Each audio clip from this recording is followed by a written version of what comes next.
మిత్రులారా, మీరు జేజేకే అభిమానులైతే కనుక ఈ విషయం మీరు గమనించి ఉండాలి. అది ఏమిటంటే, గోజోని ఎవరు ఎందుకు టచ్ చేయలేరో మీకు తెలుసా? సదరు గోజోని టచ్ చేయడం ఆల్మోస్ట్ ఇంపాసిబుల్. ఎందుకంటే గోజో దగ్గర 2 లెజెండరీ పవర్స్ ఉన్నాయి. ఒకటి 6 ఐస్, 2 లిమిట్లెస్ టెక్నిక్. ఎవరైనా గోజోని అటాక్ చేయడానికి ట్రై చేస్తే వాళ్ళు ఇన్ఫినిటీలో స్లో అవుతారు. అంతేకాదు, సదరు గోజో యొక్క స్ట్రాంగెస్ట్ అటాక్ హలో పర్పుల్ని రేక్ చేస్తుంది. బిల్డింగ్స్నే కాదు, మొత్తం స్పేస్ని డిస్ట్రాయ్ చేసేస్తుంది. అందుకే ఎంటైర్ జేజేకే ఓలోనే Satoru Gojo very very powerful వ్యక్తి. అంతేకాదు, జేజేకేలోనే ఎవరు కూడా ఇంతవరకు గోజోని టచ్ చేయలేకపోయారు.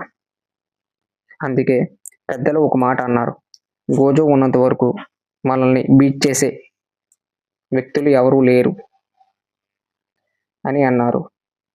మీరు ఇంకా జేజేకే యానిమే చూడకపోతే కనుక ఇప్పుడే చూడండి.